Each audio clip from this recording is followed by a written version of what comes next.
Curso bíblico 16. Carta a los Efesios. Es otra carta escrita en la cautividad. La escribió Pablo desde Roma, estando preso, libre ya de mucha actividad. Tiene ocasión de madurar en su fe y darle una dimensión universal. En la carta a los Efesios, el apóstol intenta una síntesis armoniosa de su doctrina y de su pensamiento. Es la más extensa y doctrinal de las cartas de la cautividad. Éfeso era la capital de la provincia de Asia. Su importante puerto y numerosa población hacían de ella una ciudad muy floreciente en tiempo de Pablo. Pablo fue allí un poco de tiempo en su segundo viaje, pero durante el tercer viaje duró 3 años y allí evangelizó sin duda esa ciudad y esa región. Comienza con un saludo, luego una parte teológica que tiene como tema fundamental el ya consabido de Cristo y de la Iglesia. La segunda parte es de índole moral. Invita a la unidad y recomienda los deberes propios de cada estado. Y concluye con un saludo final. Pablo tiene la pretensión de fundamentar la vida de los cristianos en los sólidos cimientos de la verdadera fe, algo muy necesario para garantizar la perseverancia de aquellos cristianos que tenían que dar testimonio de Cristo en medio de muchas dificultades. Leyendo esta carta nos damos cuenta que ya la comunidad tiene muchos paganos convertidos. El autor quiere poner en guardia a esta iglesia contra toda tentación de particularismo. Al mismo tiempo se vislumbran reminiscencias de la terminología gnóstica y contactos con el pensamiento y la expresión literaria de los grupos esenios de Qumran.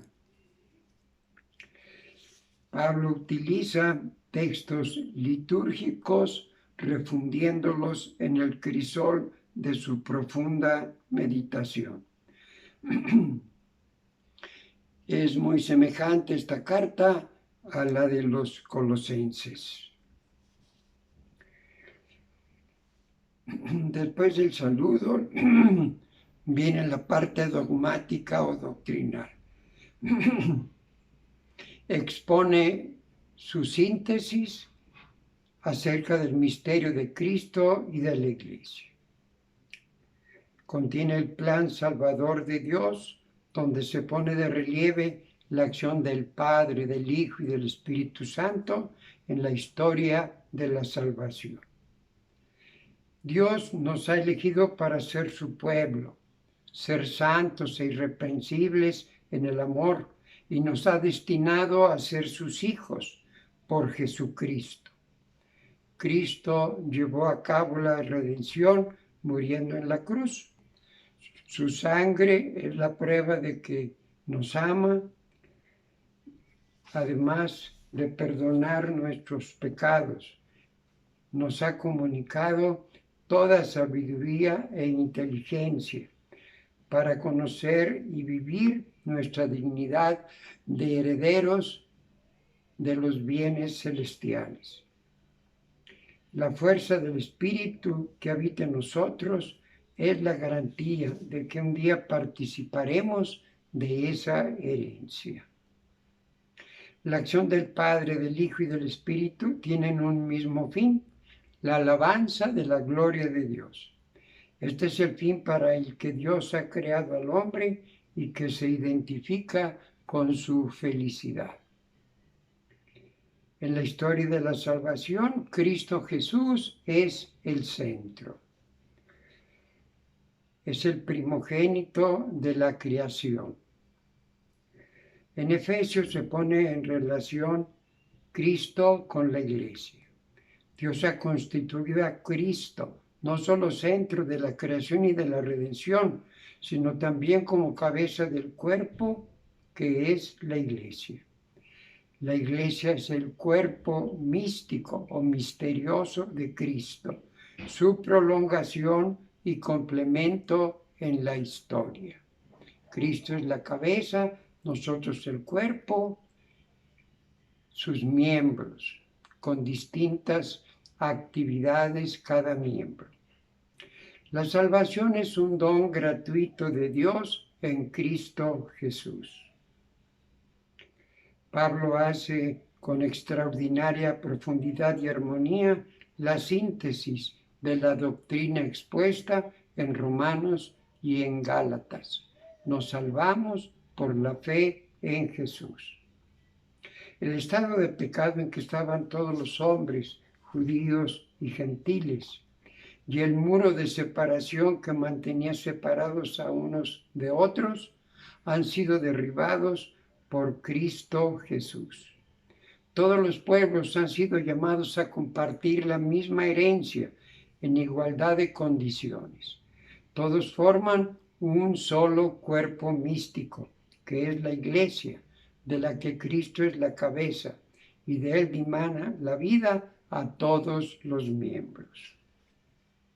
La salvación es fruto del amor gratuito de Dios y de la respuesta de nuestra fe. Pablo pasa una fervorosa oración de alabanza, de adoración y de súplica ante el sublime misterio de la vocación de los gentiles y de todos los hombres a compartir el misterio de Cristo. El apóstol agradece y ora por los pueblos paganos. Exhortaciones a la nueva vida en Cristo. Esta parte contiene recomendaciones que derivan de la doctrina expuesta sobre Cristo y la Iglesia. Es decir, somos cristianos, seguidores de Cristo. Jesús nos ha llamado. Ser cristiano es trabajar con los propios dones para construir la iglesia, cuerpo de Cristo. Crecer en el conocimiento y adhesión firme a Jesús, hasta alcanzar la madurez que es la plenitud de Cristo. Hombres nuevos en Cristo, vida nueva en el Espíritu, recibida en Cristo, nos compromete a vivir como hombre nuevo, espiritual, y dejar el hombre viejo pecador. Todos tenemos algo de hombre viejo y de hombre nuevo. Debemos descartar al hombre anterior y revestirnos del hombre nuevo.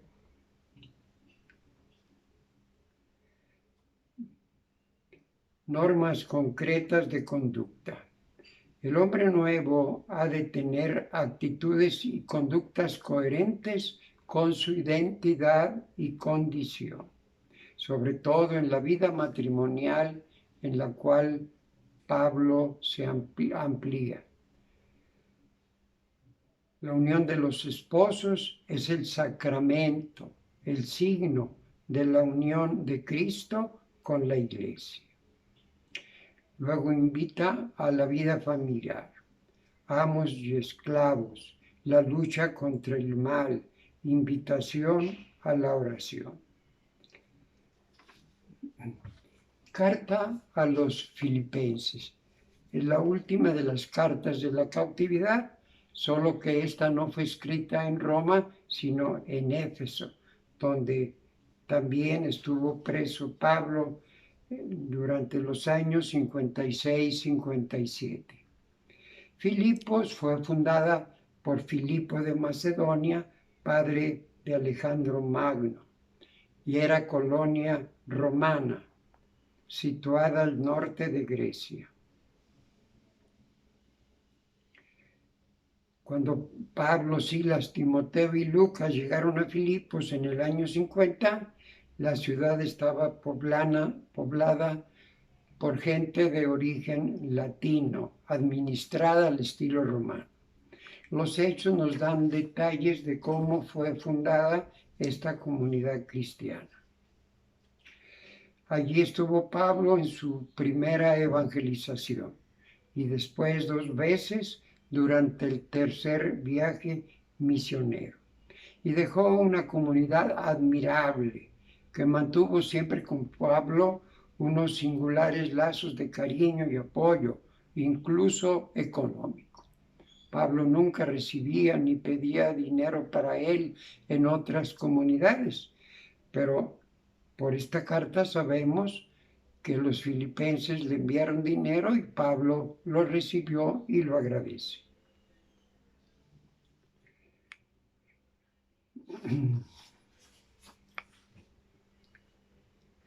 Esta es una carta muy diferente a Gálatas y Corintios, en donde Pablo se defiende y discute con tanta fuerza.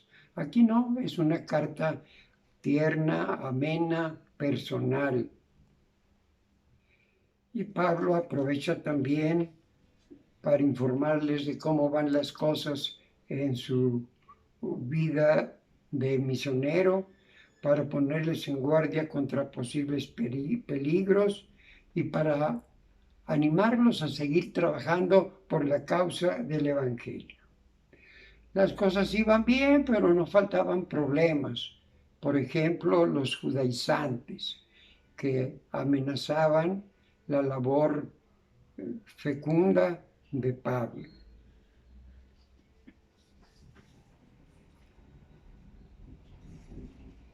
Casi seguramente tenemos en esta carta la fusión de 2 o 3 cartas que habrían sido refundidas en una sola.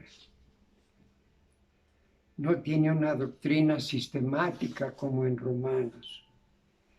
Pablo ofrece comunicaciones, esperanzas, saludos, exhortaciones, llamadas de atención contra ciertos peligros, pero todo ello en tono cordial, humano. Es la carta más familiar de Pablo. Líneas de fuerza de esta carta. La invitación constante a la alegría. La preocupación por el crecimiento espiritual y por la armonía de la comunidad. El papel central de Cristo, modelo de todo cristiano.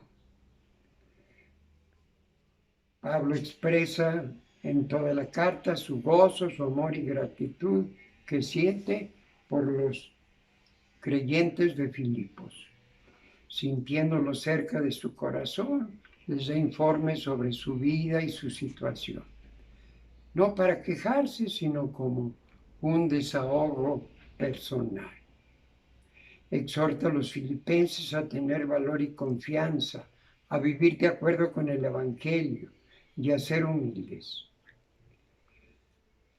Y volviendo a expresar su gozo, les da su testimonio de vida, compartiendo con sus hijos espirituales su camino de fe, de cómo él, habiendo sido un fariseo perseguidor de la ley, llegó a encontrar a Cristo y les comparte sus ideales. Termina la carta con exhortaciones al gozo cristiano, con recomendaciones, referencias personales y saludos. Se divide la carta así: introducción y acción de gracias.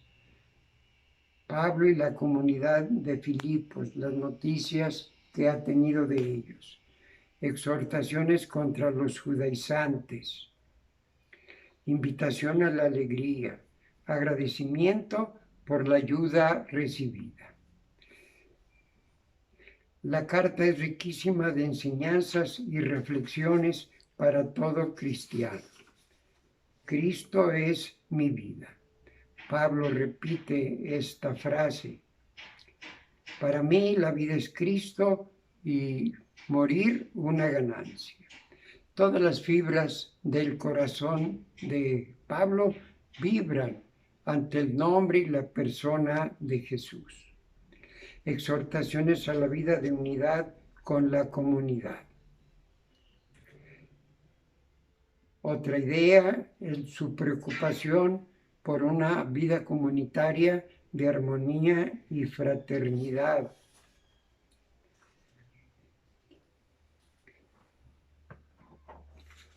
Destaca este himno bellísimo.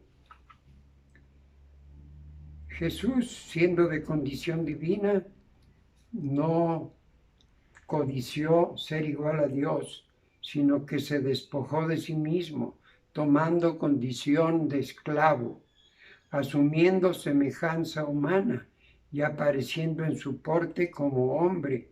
Se rebajó a sí mismo, haciéndose obediente hasta la muerte y una muerte de cruz.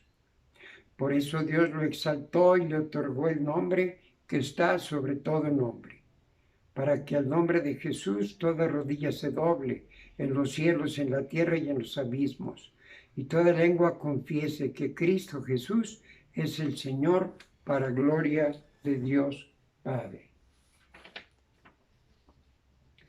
Este himno lo rezaban las comunidades y Pablo lo tomó y aquí lo insertó. El apóstol presenta a Cristo crucificado, humilde, para que los cristianos tengan los mismos sentimientos de humildad de Jesús. Sean serviciales, listos a humillarse y solidarizarse con los hermanos en la comunidad eclesial.